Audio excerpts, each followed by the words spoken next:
Good evening. Thanks for having me. Welcome, members of the task force. No easy feat getting up here today, and it wasn't because of the icy roads. It was the rollover accident just north of Everett. So I'm glad to be here.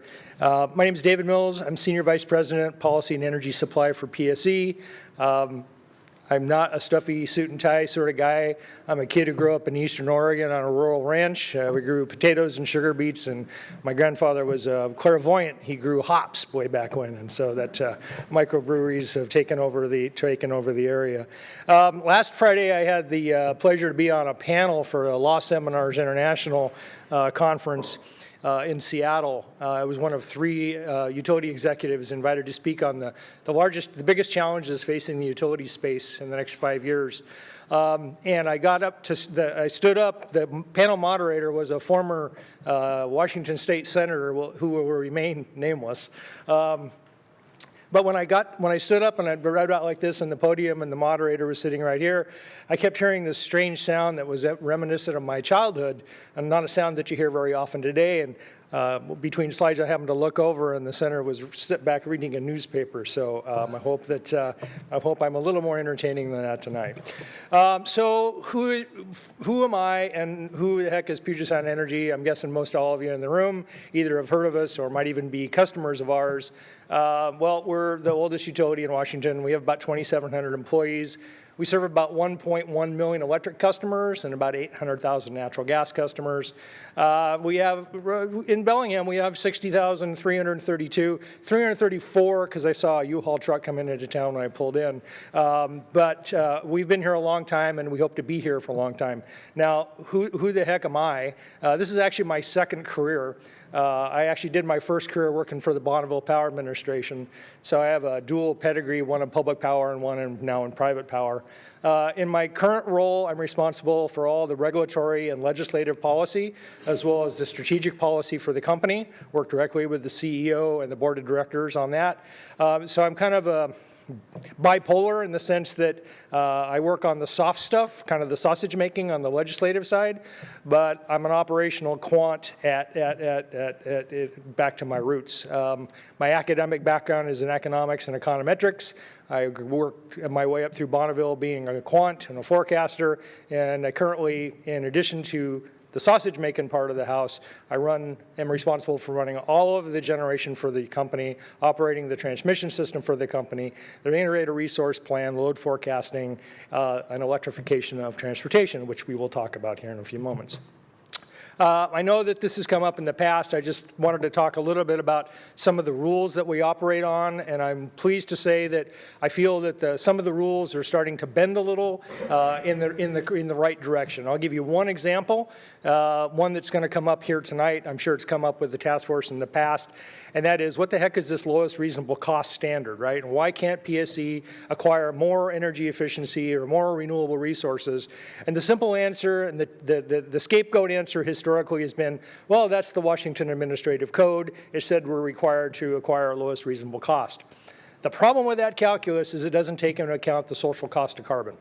And we are having some good dialogues with the commissioners and the senior staff at the commission for assessing that social cost of carbon in this next integrated resource plan. And I think what you'll see is a change in what comes out of that plan in terms of a course of action. No conversation in this space would be complete if I also didn't talk about what's going on in Olympia with the governor's clean electricity bill, and I will definitely get to that. This is more of a regulatory aspect. So what's on the horizon? Almost 2 years ago, our board of directors made a commitment. And this is far before the carbon tax bill was on the legislature or the clean initiative. The carbon tax clean initiative was on in the 60-day session and or on the ballot this last November. Our board unilaterally made a decision to reduce the company's footprint 50% by 2040. I know what you're thinking, but now in retrospect, that doesn't sound like a big, hairy, audacious goal. But at the time, that was big for us, right? And how were we going to do that? Well, we were going to invest in community solar, which we've been doing. We were going to invest heavily in an electric vehicle pilot program, which we are doing. And we have an all-resource request for proposal on the street, which I'm proud to say we got more responses to that proposal almost 100 individual responses. The vast majority are renewable resources. And the vast majority of those are purchase power agreements as opposed to company-owned assets. Great opportunities for, again, cleaning up and greening up our portfolio. I said I would talk about what's going on in the legislature. I've been hanging around, I'm guilty, and I feel ashamed to say in this, hanging around legislatures ever since I was a kid. My dad was sort of a local city politician in Oregon, spent too much time in Salem at the time. But I've never seen a long session legislature so myopically, and I say that in a good way, so laser focused on one initiative or one sector as they are on this clean electricity bill that the governor dropped right at the beginning of the session. They asked us to come in because we are the largest utility in the state, wanted to figure out, well, how is this workable? How can this be worked? What does the utility need to make this happen? What do we need to do to make the utility get this to happen? And so these are the three cornerstones that were in the first bill, and it would be like we'd be making sausage like at an Oktoberfest if we went into the details about all this. This is what was dropped into bill. No coal in retail utility rates after 2025. Hallelujah. Been trying to figure out what to do with Colstrip ever since I got to the company. We've made a commitment right now that Colstrip 1 and 2 will be out of our portfolio by July of 2020. And we've been looking at Colstrip 3 and 4. Those units are a little more complicated because of the multi-ownership structure. But I will tell you that a carbon tax or the application of a social cost of carbon could render those units not economic to run. So there you go.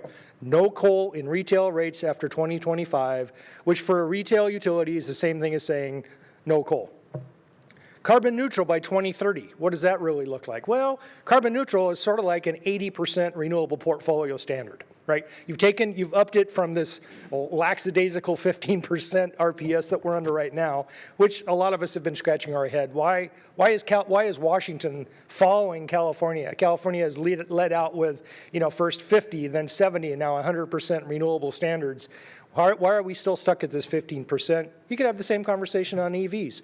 Why does California have multiple millions of EV targets in their radar sites, and we're still stuck at a paltry number under 100,000? So carbon neutral means 80% renewable portfolio standard and 20% of other type activities that equate to some sort of a carbon reduction. What might those be? Advanced energy efficiency. Increase the cost calculus of where you're going to spend your money for energy efficiency. Right now, it's a break point on the utility's avoided cost. Let's take it up 10, 15%. Call that market transformation. Nothing pulls this kind of technology and energy efficiency type measures forward faster than when utilities are putting them into their programs and implementing them, right? Electrification or transportation, right? Transportation in this state is 43% of the greenhouse gas emissions. Why shouldn't the utilities, who are perfectly positioned to help in that space by implementation of charging, whether it's level 1, 2, public charging, educating buyers? We did a mystery shopper thing for a number of EV dealers. You know who our biggest challenges are in the EV space? Are the salespeople. Right? Started to laugh. And the reason is they'll show you the car, but they don't have a clue about the charging infrastructure. How do I go? Where do I go? Who do I call? Do I call my utility? Do I call my brother-in-law? Yeah, call my brother-in-law the unlicensed electrician. He'll do it for you. But there's a number of things that can be done in transportation, and I'm talking electrification. I'm not here to sell Bellingham liquefied natural gas. This is about electrification. So the utility should be able to count some of that energy, or I should say some of that greenhouse gas reduction into this. Lastly, the goal of carbon-free by 2045. And I'm going to spend a little bit of time about why that is challenging. I'm not here to say it's impossible. I will say it is a challenge. And lastly, we have an integrated resource plan process going on right now. I will say that the thermal resources that are retiring at the end of their useful life, they will be replaced by renewables. And short of something that I haven't seen yet in the process, I don't envision the company building new gas-fired generation. I will say, though, in order to source this amount of renewables, and I'm not talking about Bellingham going to 100%, in order to source the amount of renewables that are in the governor's plan, we're going to need a multitude or a hybrid approach for how we're going to do this. It can't all be just solar EV, or it can't be just EV rooftop. It can't all be utility scale wind and solar in Eastern Washington, and I'll tell you why. One, the solar rooftop option is in the Northwest. A lot of people consider that as sort of a shiny penny. Never happened. I actually don't agree. And I'm actually pushing our board for a 500 rooftop solar demonstration project that both the utility, the consumer, and the community would all benefit. The utility would benefit because it would be our capital on the roof. It would be our capital in the collection system in the garage. While we're there, we could offer a suite of other services.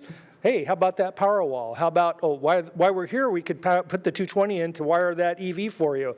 And while you're not looking, my guy's going to put in a distributed energy management system so we can control it all. Why is that important? That is virtual generation, and I think that is part of the solution for the future. Why is it important to have that distributed energy management system? You know, out of politeness, I left my phone over there. But if I had a phone, I'd hold it up and I'd say, the scariest video I've ever seen, I've got 4 boys, so I watch a lot of really horror movies. And we did the walkthrough horror show. What's that called in Universal? Anyway, it's, yeah, that's the one. And they were all scared to death. But this was actually scarier. And this was a guy in the UK that the video was for Tesla's Powerwall 2. The guy in the UK was an avid Tesla owner. He had 2 Teslas in the garage, twin Powerwall 1s, but he was totally geeking out on the technology. And he pops open his iPhone, and with a swipe of his wrist, he's showing the interviewer, he's like, look, and here's the screen, here's the app. And he's like, look, right now I'm charging the battery. And then he flips it again. He's like, oh, now I'm putting power from the roof, I'm putting it to the cars. Oh, but watch this. And he gets really excited, eyes get really big. And he flips it again, he goes, oh, now I'm putting it to the utility. And he's just flipping around like this. You can't run a 60 hertz system that has to balance every second that way. Autonomy only goes so far. So as virtual generation, the utilities, from a reliability perspective and a safety perspective, we're going to have some ability to control that output. What does the customer get? The customer gets probably a rate credit or a guaranteed flat rate. What does the community get? Clean energy. Clean energy, higher reliability. No trees to fall, unless the tree falls directly on your solar panel, no tree is going to fall and take out your line to your house. All right, couple terms. I don't want to drone on here, but I find that sometimes this is important. I actually started doing this after I was labeled as recalcitrant and reluctant to engage an energy policy subcommittee in the Oregon legislature. So let's talk about what energy is. Energy is simply the sum total cumulative of kilowatts or megawatts, you pick it, just multiply by 1,000, over a period of time. It can be measured a day, it can be measured a month, you can roll it up over 8,760 hours and measure it over the course of a year, right? And when you multiply it, then you've converted it into kWh or megawatt hours, kilowatt hours or megawatt hours. That's energy. Capacity, different creature, right? Capacity is really just the kilowatt or megawatt that's delivered on an instantaneous value basis. So think of this. Think of a generator. It's rated at 10 megawatts, but it only generates on average 5, right? That's a 50% capacity factor. So that's giving you 5 megawatts of capacity, right? And therefore, that drives right into capacity factors. And capacity factor is really important when you start talking about decarbonizing or moving to a green future. Here's why. Wind, and we're the 3rd largest owner-operator of wind. We've got a lot of experience with wind, about a 29% capacity factor. So what that is that's the energy that is generating relative to its nameplate rating. Solar, we're not really big yet in solar, but we see there's maybe a 30%, I'm sure the solar people will have a different number, about a 30% capacity factor. Combined cycle and hydro. I can push a button. I can open a spillway. I can change the direction on a flange, 70 to 80%. Those are the resources that today provide capacity. I'm not saying that there aren't other resources in the future that will do that. I'm talking about current state today, pushing a button. When I drove into town, I drove past our plant down here at Nincogen on Cornwall. It's running. It only runs 20% of the time. I have a screen on my desk, and I track all the plants, because remember, I'm responsible for all the generation. Nincogen hasn't run for Well, since this cold snap, right? Price of natural gas today was $22. Anybody trade gas here?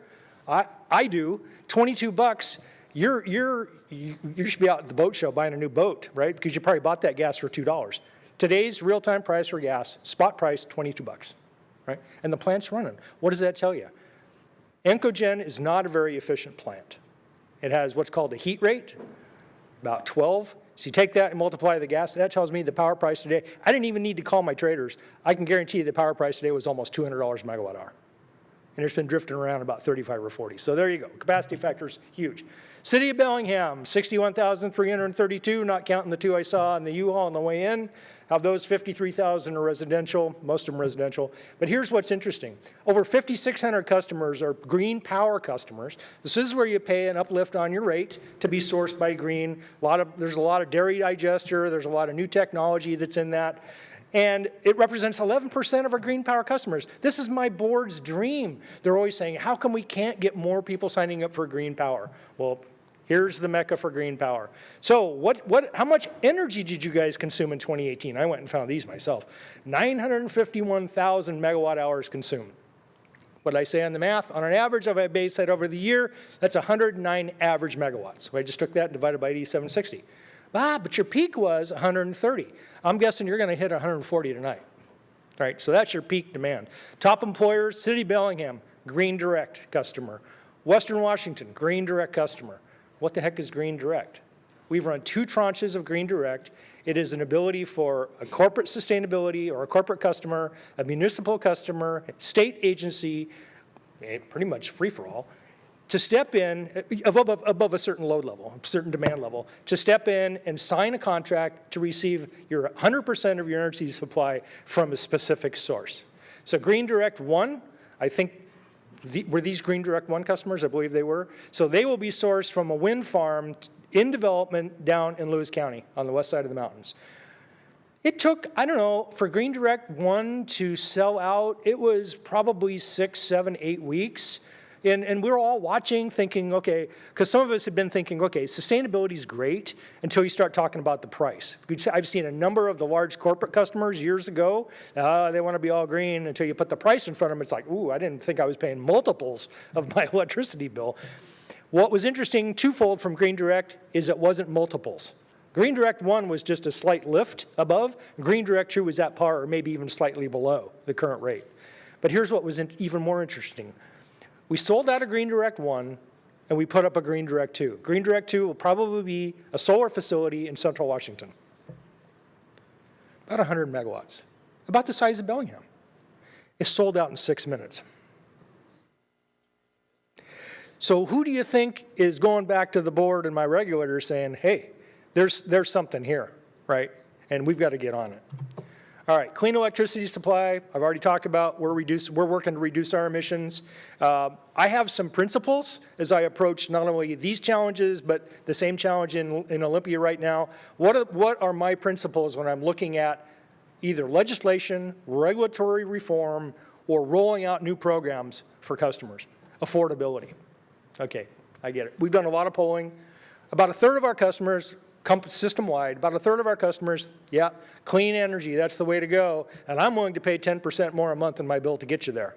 And about another third say, yep, clean energy is the way to go, but you know, I got a kid in college, I'm about 5%. I'll pay 5% more than what I'm paying you now. We have another third. They don't care. They don't want any rate increases. They're sensitive to a 1 or 2% rate increase. So we have to be mindful of our entire customer base. So I approach all of these things with that in mind, both regulatory, legislative, and rolling out new programs. Let everybody ready to geek out, get your green brims on. Okay, so about 2 years ago, I sit on a panel of executives up and down the West Coast. This is part of the Western Electricity Coordinating Council, ostensibly charged with maintaining reliability throughout the Western Interconnect.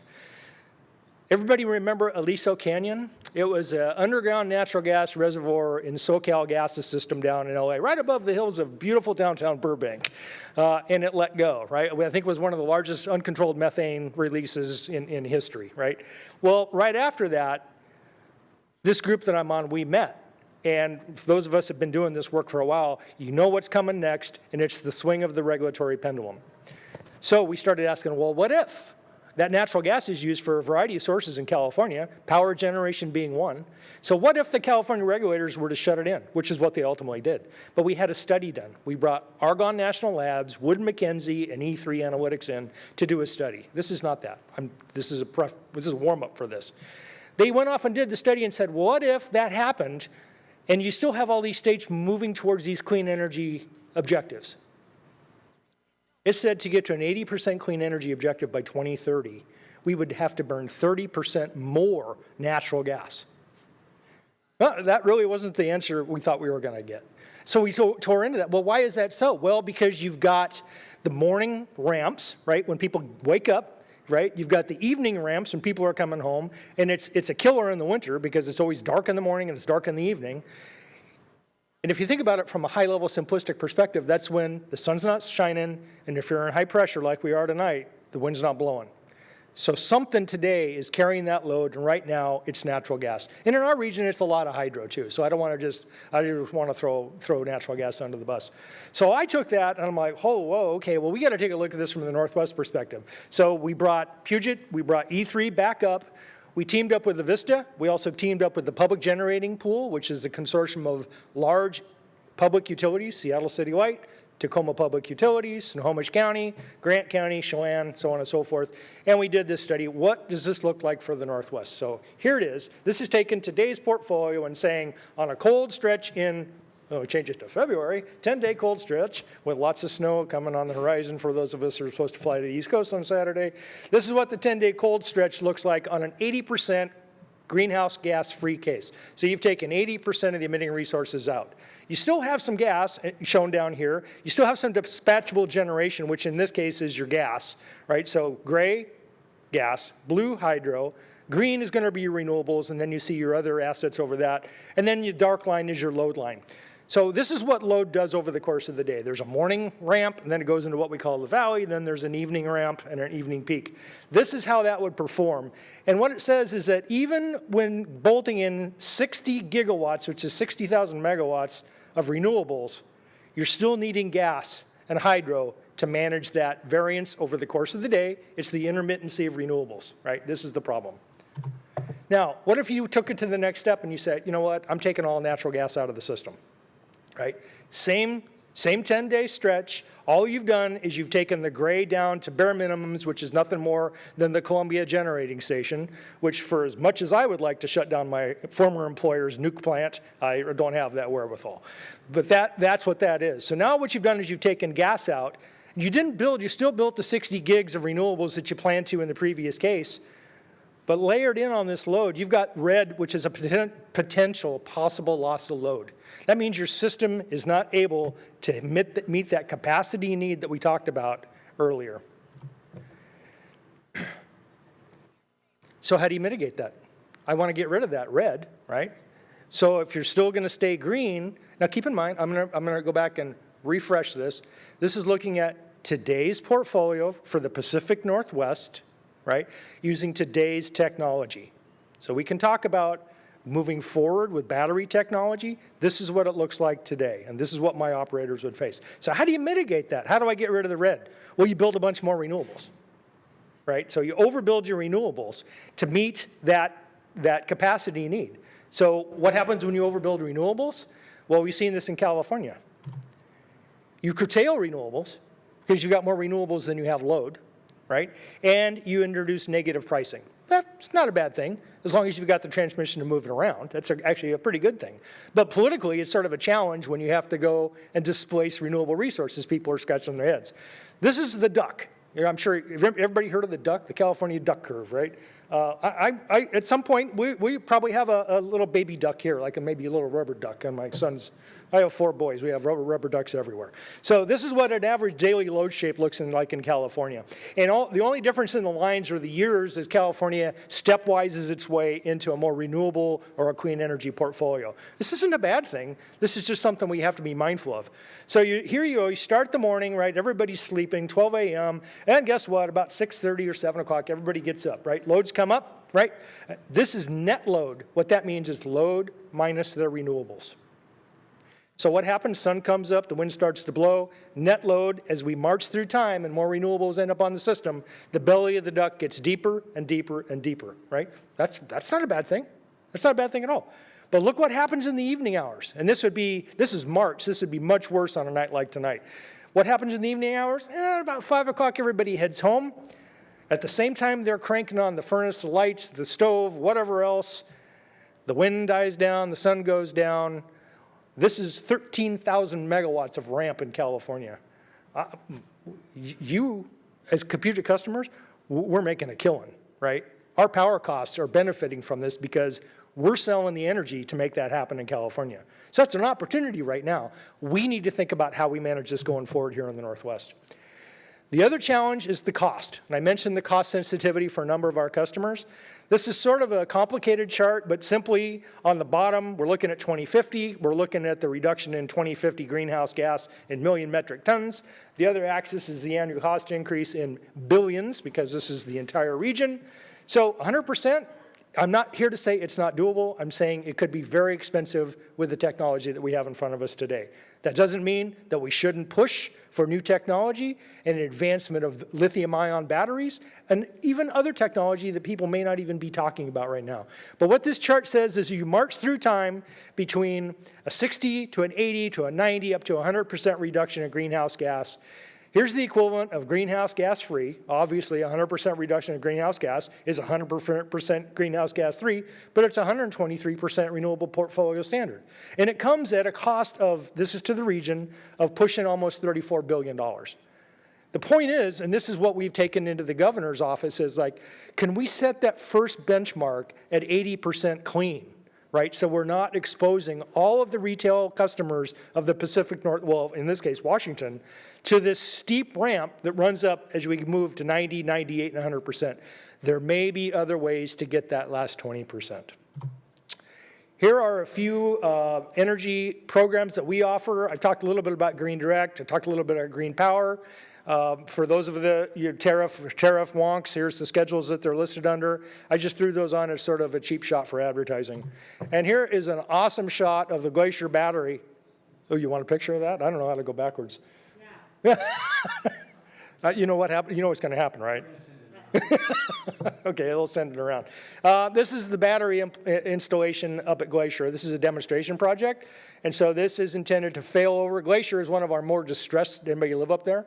One of our more distressed circuits. It's a great place to go. I wouldn't go there during a storm. But this system is intended to fail over and carry the load for the city, I believe, for 4 or 5 hours. So it's a demonstration project for us. It's a learning lab for us. A lot of technology is outpacing the ability for people to deal with the change that it introduces to their jobs, and that's why these types of pilot projects are really important. So with that, that's all I had. Thank you.